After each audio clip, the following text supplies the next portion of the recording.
We are still Oddball. I'm still Amin and Elhassan. That's still Izzy Gutierrez. And Izzy, here it is. We finally made it.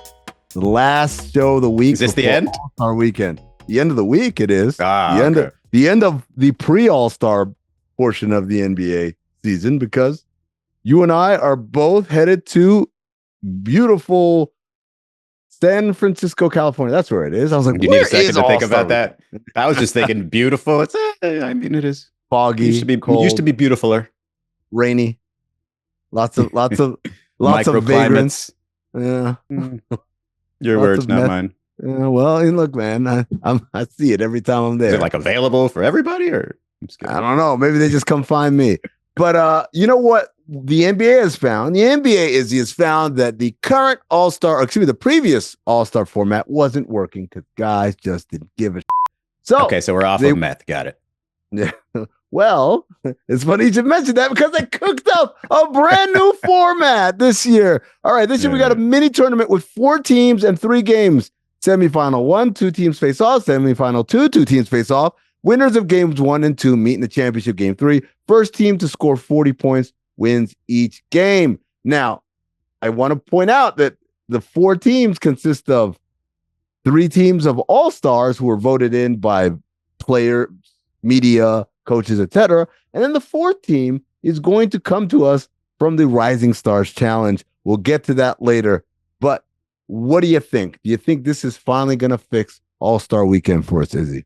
It's not like the automatic fix. It's a sort of step in the right direction. I think eventually we're getting to like full rock and jock situation here, where we're going to have like another basket coming down from 20 feet and like a 4-pointer and a 10-point basket. I think why the heck not, right? Because you look at Luka and you look at Steph, and these guys do crazy stuff all the time. Might as well utilize it in a game. But I do think there is a way that this format will bring back competitiveness to the All-Star game. And it's not just necessarily because of the format. It's not the 40-point thing. It's not the 3 teams of 8 of NBA All-Stars. It's that 4th team. Mm-hmm. It's that team of whoever comes out of the Rising Stars Challenge thinking, I could F up the entire NBA All-Star game.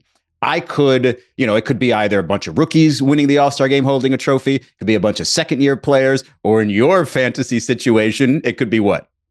A bunch of G Leaguers led by Pat Spencer and them boys, man. My man Dink Pate and the rest, and Mac McClung. That's what I'm rooting for. The maximum chaos of the winner of Rising Stars winning this all, but specifically that team. Because we've tried to appeal to their pride. Hey, we're going to pick Kings. We've tried to appeal to them like, hey, the winner, your charities get $1 gajillion, whatever. We try to appeal. So the last stop is we tried to appeal to shame. Have you no shame, NBA All-Stars? Give it a chance.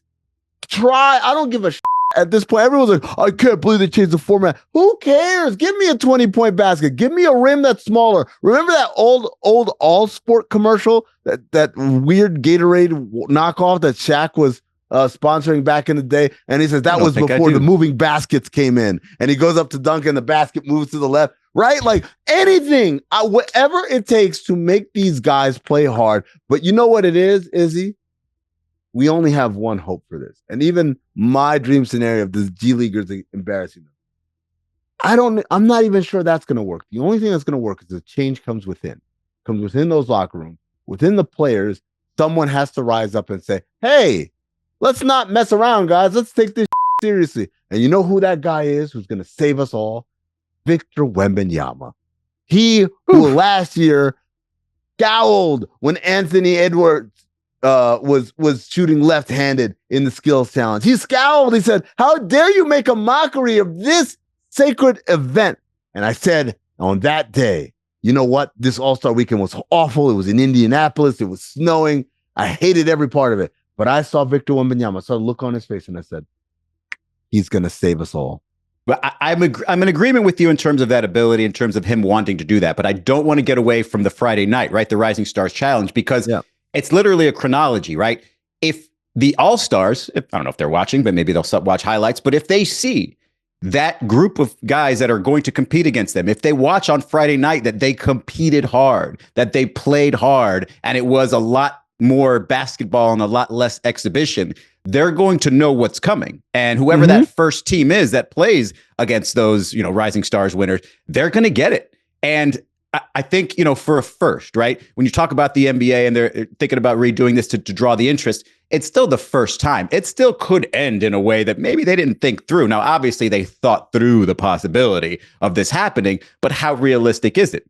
It's pretty damn realistic when you think about the defensive ability of that one team that has both the Thompson twins on it.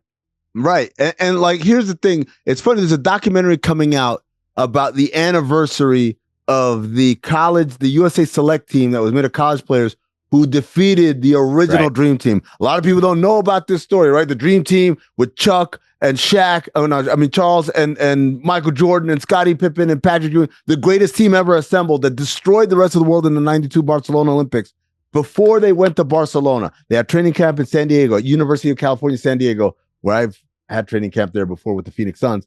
And in this gym that was not open to the media, not open to the public, a team that had then college players, Allen Houston and Grant Hill and Chris Webber and Bobby Hurley, worked the Dream Team, worked them, shocked them. And a lot of people credit that loss to what made them wake up and say, hey, you guys don't have any margin of error in the sense of like, you can mess around and lose a game and no one's going to care.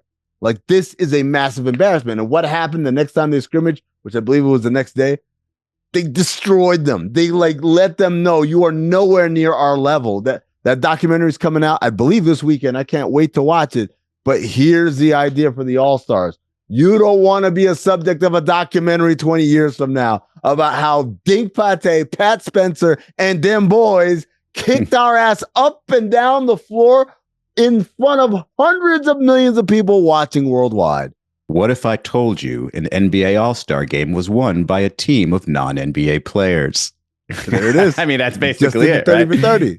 But I'm with you with the Victor Wembanyama thing because, I mean, he is a young player. He is the future of the league. He is a guy who respects the NBA and understands, hey, not only is it important for somebody to save the All-Star game, I actually think it's important, but it might as well be me. And the best thing about Victor Wembanyama being able to do that, he might accidentally play defense because if he just stands at the free throw line, like, people aren't going to get anything easy off on him. Buddy, I'm going to tell you right now, it's not going to be accidental. He's going to play defense. You're going to make it a point. And it's easy for everyone to say, oh, yeah, I'm going to get buckets at the All-Star game, and who cares?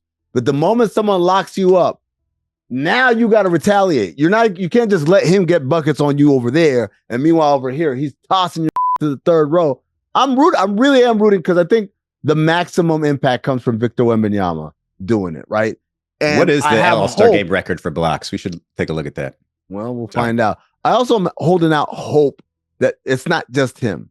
There are other younger guys there. Jaren Jackson Jr., Jalen Brunson, Jalen Williams, like guys that play hard on a night-to-night basis in the NBA. They don't miss a lot of games. I'm hoping they bring that energy as well when we get there. But again, the nuclear option, Mac McClung and them boys, man, and nothing can solve the embarrassment. Nothing can soothe the embarrassment of you got your ass kicked by a bunch of G Leaguers.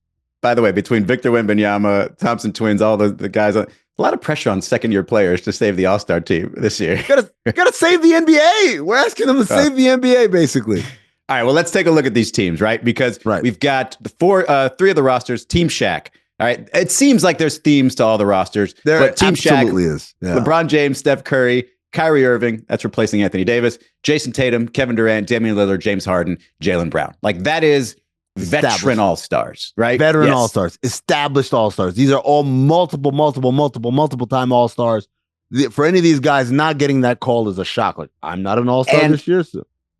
Probably the team to beat, not in terms of, hey, they're the best roster, but the team you most want to beat. Oh, I want to beat LeBron. I want to beat Steph. I want to beat all those guys. Okay. Not the team to beat like the favorites. Yeah. Okay. All right. Then we got Team Kenny. Team Kenny's got all the young up-and-comers, right? Anthony Edwards, Jalen Brunson, Jaren Jackson Jr., Jalen Williams, Darius Garland, Evan Mobley, Cade Cunningham in his first All-Star appearance, as well as Tyler Hero. Now, I look at these guys and I say to myself, see a lot of guys that want to prove something, whether it's guys like Tyler Hero who want to prove, hey, this isn't a fluke. I'm here. I deserve to be here. Same thing with Cade Cunningham, whether it's guys like Evan Mobley and Darius Garland. Hey, we're here because we represent the best team in the NBA. Whether it's guys like Jalen Brunson is like, hey, I always do everything the right way. I am a coach's dream, and it doesn't stop here. And so this team, I think, of the real all-stars has the best chance of winning just because I think they have the highest concentration of guys that give a damn. I think they also have the highest concentration of guys who just follow the leader. Like whatever tone is set, I will do it. The one guy, the one guy who I think can lead this group is Jaren Jackson Jr. Oh. Like I think it would be sort of a mirror image of what's going on this season, by the way. Memphis in second place. Yeah. Nobody knows that. And how are they doing it? Nobody knows. It's Jaren Jackson Jr. mostly. And so if he were to, as a D4 maybe defensive player of the year, sort of sets a tone, I think that is probably their best chance. But I think the Tyler Heroes, the Cade Cunninghams of the world are just going to go with whatever, whatever the tone is. You say follow the leader. That's where I'm worried because the leader is Anthony Edwards, who, as we mentioned earlier, was shooting left-handed in a damn skills competition. Right. The most unserious. Again, I love Anthony Edwards. Great talent, would start a franchise with him. Yes. In an all-star setting, he is the most unserious person, and that can be problematic. Who's the third team, Izzy? Well, it's Team Chuck, and you mentioned unserious. It starts with Nikola Jokic, and I don't know if he's very serious in all-star games. You got Trae Young replacing Giannis, Shai Gilgeous-Alexander, Victor Wembanyama, Pascal Siakam, Alperen Sengun, Karl Anthony Towns, and Donovan Mitchell. This is supposed to be the international team. Yes. What's Donovan Mitchell's international connection? Mother is Panamanian. Okay, there we go. That is quite the stretch. Stretchier than Victor Wembanyama even. Look, I'm going to tell you right now, real quick. Should have traded Trae Young for Kyrie Irving. Get an Australian on the team. There you go. Yeah.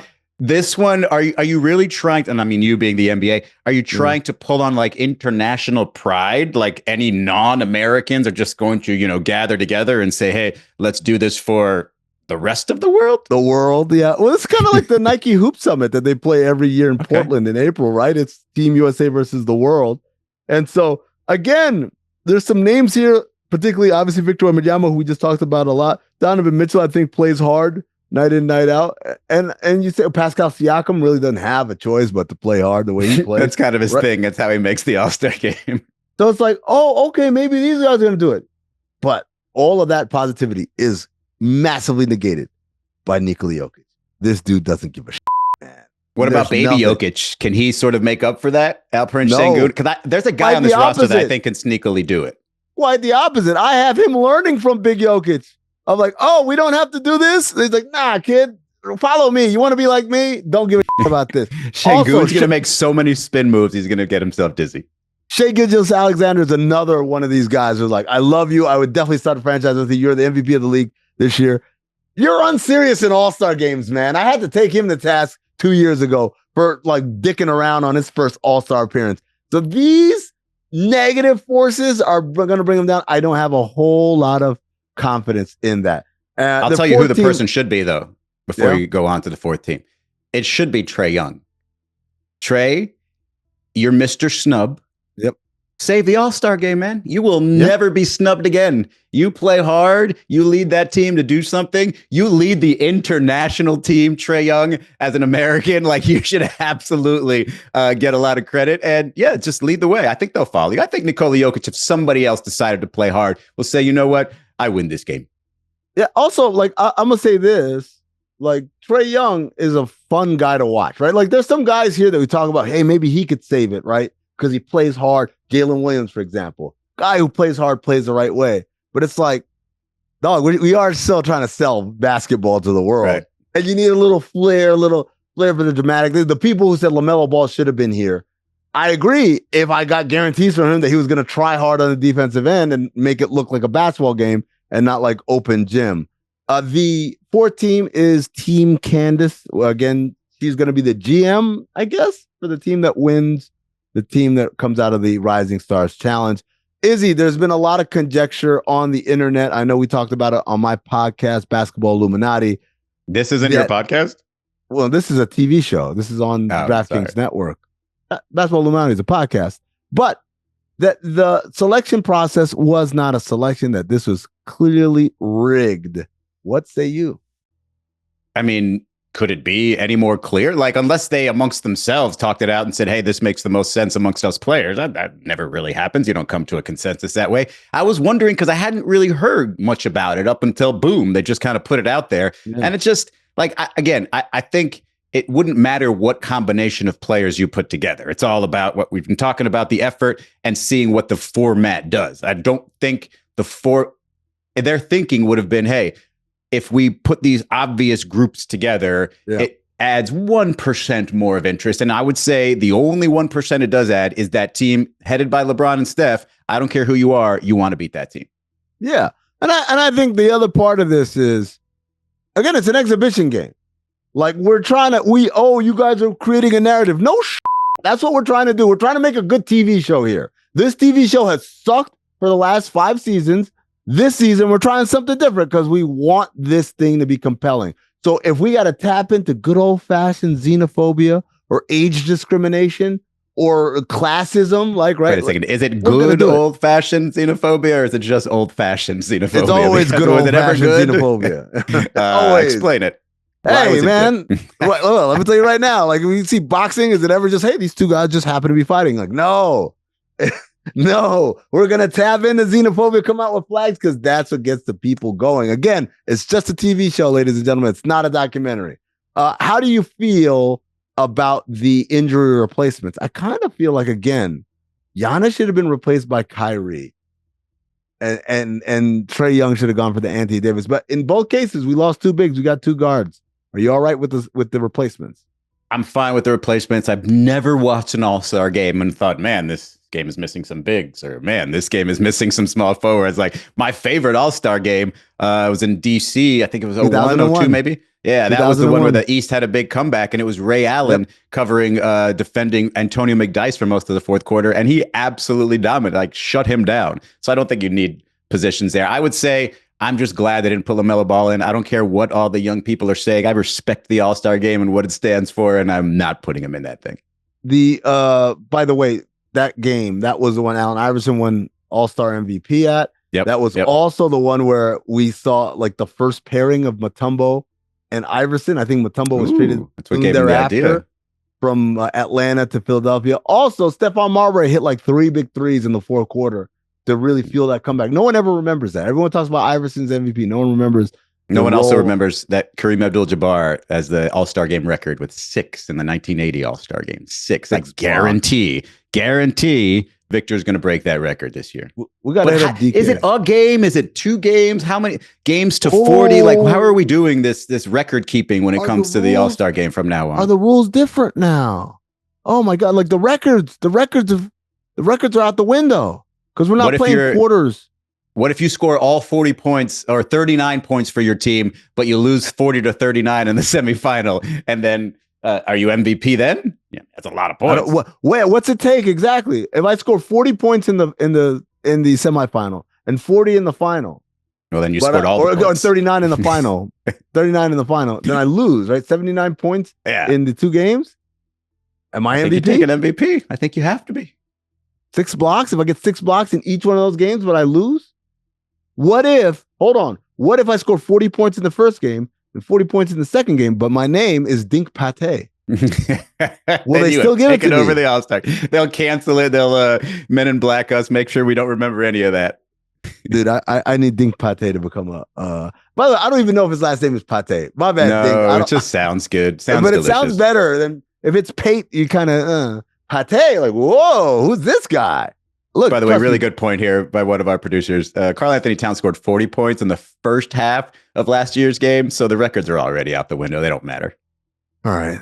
Let's get ready for Hot Streak. Hot Streak is presented by DraftKings. Stay tuned because you'll hear more about DraftKings and all it has to offer throughout the show. DraftKings, the crown is yours. Hell yeah. I actually don't even get that joke yet, so I'm going to have to ask you to explain it to me one day.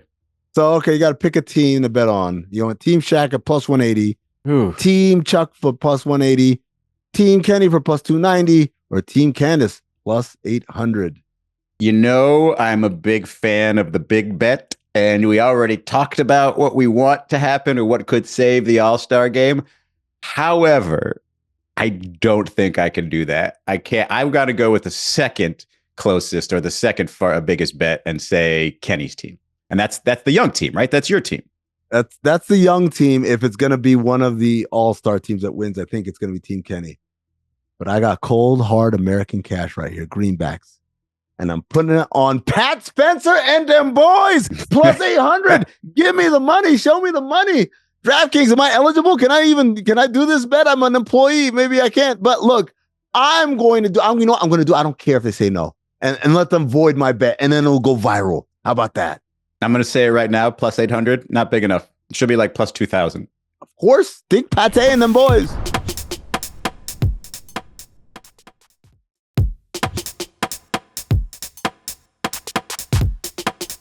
All right, I mean, we got the other events we haven't talked about, the ones that used to try to save the All-Star game. The three-point contest being one of them. Remember when Sabrina shot against Steph? That was fun. I don't remember it because I didn't watch any of it. None of it. Fraud. The three-point contest this year. Here are the DraftKings odds. We got Damian Lillard, Darius Garland, Norm Powell, Tyler Hero, Buddy Hield, Jalen Brunson, Cam Johnson, and Cade Cunningham. Cade Cunningham, the longest shot, which is interesting. To me, I was actually Googling before we started here because I couldn't remember if Buddy Hield actually won one of these before. And he has. He won in 2020. And why wouldn't he be the favorite again? He's famously don't dribble Buddy. Like he's the catch and shoot king. I think I would put him as the favorite here over Dame. And he's at home as well, right? Like this is a home game for him. Right. Playing for the Warriors. I kind of feel like, I don't know why. One of either Tyler Hero or Norm Powell. I'm floating back and forth between the two of them. Norm Powell's three, like his pull up and like it's just there's so much movement going on there. It looks great. I'm not complaining about it. I'm saying I'm jealous of it. It looks so smooth. I don't think the catch and shoot movement. I don't know if the rack thing works for him necessarily. Yeah. By the way, that was one of the things that rumored that Caitlin Clark didn't want to do this because she's not so great shooting off a rack. And I'm like, it's we're not doing, it's not serious. This isn't real. I'm sorry. I'm going with Tyler Hero plus 650. I like that. I like those odds. Yep. I do not love that. I think Cam Johnson's probably the dark horse. I think if those are my two picks, slow. Hield or Cam Johnson. Release is too slow. I'm gonna my dark horse is. I mean, I guess it's got to be. I guess since I pick Hero to win, it's got to be Buddy Hield. Then is my dark horse. No Jalen Brunson. I don't know. You're not feeling Jalen Brunson. I like Jalen Brunson as a step up to the moment type of guy. Yeah, like I could absolutely see him winning this. Yeah, Garland's another one I could see. He's got a pure stroke. But yeah, I'm going. My pick is Hero. Dunk contest. You got Matas Buzelis, you got Stephon Castle, Andre Jackson Jr., who got traded, and Mac McClung. Let me just say right now, I don't know who is gonna win. I know who I need to not win. Mac McClung. It's Matas Buzelis, man. I can't live down the shame of last All-Star weekend enough. I cannot have this kid blow up. Let's relive it. What happened again? I interviewed him, and this is so embarrassing. So I'm All-Star weekend, and we're doing a circuit. They're just bringing me G League guys to interview this guy, interview this guy, interview this guy. And a lot of times we're just getting a name right before they sit down. So I don't know too much. The guy that comes right before him is a Spanish player, came straight from Spain to the G League Ignite program. And I interview him, and he's like, he talks about making that decision to leave his career in Europe to come play here. So Buzelis sits down, and I look at the name. I was like, this is a Lithuanian name. I'm like, so we just talked to your boy. How hard was it for you to give up on a European career to come play here in America? And he says, and the first words he said the whole day was, actually, I'm from Chicago. My parents are Lithuanian, though. And I was like, oh, my God. And at that moment, it's like, he's a wonderful kid and really talented. But in my mind, I was said, it really actually? Yes. He's actually from Chicago. No. And did he say the word actually? Actually, he said that was a verbatim quote. And in that moment, I decided, you're a wonderful kid. You're a great talent. I hope your career goes nowhere, because if it goes anywhere, that shame will live with me forever. I have never rooted for somebody to win a dunk contest more. In fact, I think Buzelis is the type of person who could compete in both the dunk contest and the three-point shooting contest. What are you doing? I'm praying that happens. Why are you Let's move on to the skills challenge real quick. Pedestal? Team Cavs, Donovan Mitchell, Evan Mobley. Team Rooks, Zachary Risache and Alex Sarr. Team Spurs, Chris Paul and Vic Wembanyama. Team Warriors, Draymond Green, Moza Moody. Who do you got? I got Victor Wembanyama, man. I've never bet against him in any of this. Chris Paul, always. That's it for Oddball. Pat Spencer and them boys.